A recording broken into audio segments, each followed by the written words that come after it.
Well, for more analysis on this, we're joined now by Ankit Sikarwar, Geographer Research Fellow at the Institute for Demographic Studies. Thank you very much for being with us. First of all, what are the benefits of being in the most populated country in the world? Thank you very much for having me here.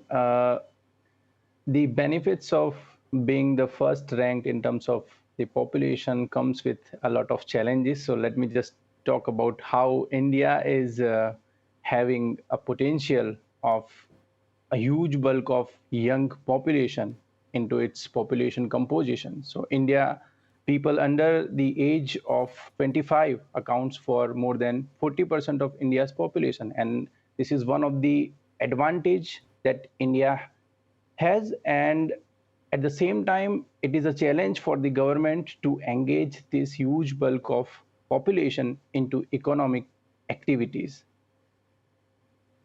And yeah. Can you delve deeper into that? What will be the main challenges as the population continues to grow?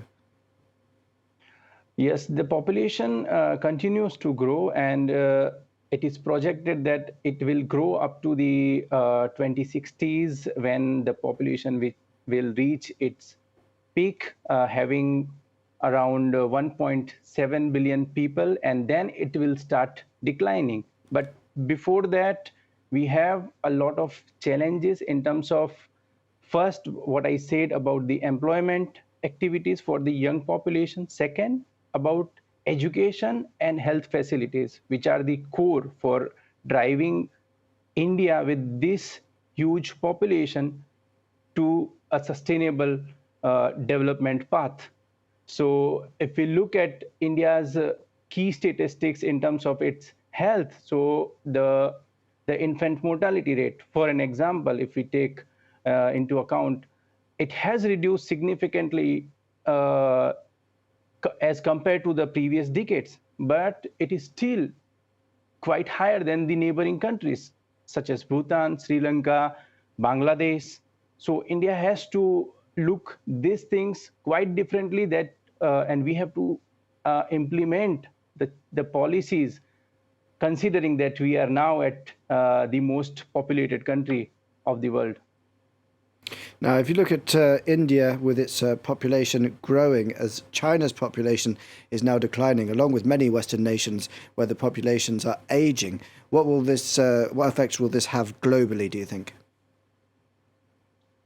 Yes, comparison with China, like India have two reasons for its population exceeding China's. First, India has always had a historically high population, especially in its fertile plains in Uttar Pradesh and Bihar, especially, and due to the climatic reasons, it is possible to grow both, wheat in the winter time and rice in the summer time. So it can yield twice as much as many other part of the world.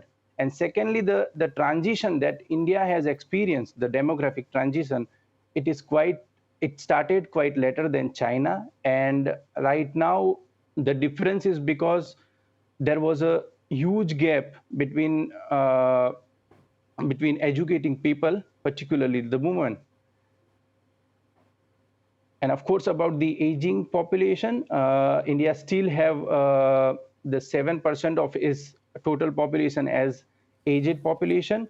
And this huge bulk of aged population does not have any kind of social security, any kind of health insurance from the government side.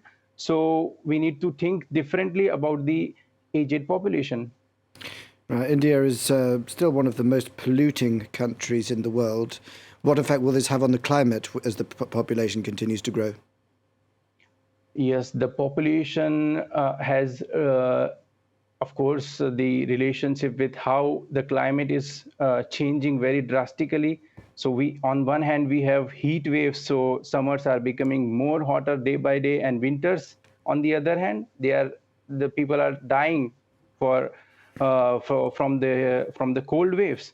And the other part of the story comes with the air pollution, the levels of the particulate matter, particularly in the cities like Delhi and Mumbai, If you look at the current status of particulate matter pollution in Mumbai, it is very high. And if we look at the recommended levels of the agencies like World Health Organizations, they are far above the recommended levels. So on one hand, we have to sustain this population, and on one hand, we have to give opportunities for this population, and at the same time, we have to think about the sustainable patterns, how we can develop.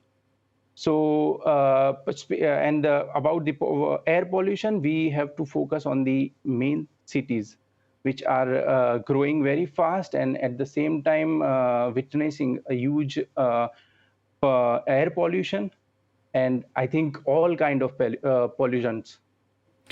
Ankit Sikarwar, thank you very much for that analysis. Now, before we move on, I'll just mention briefly, north of India is Nepal, where today it is New Year's Day. They're celebrating a different calendar where it's just passed into the year 2080. So a very happy new year to our viewers in Nepal.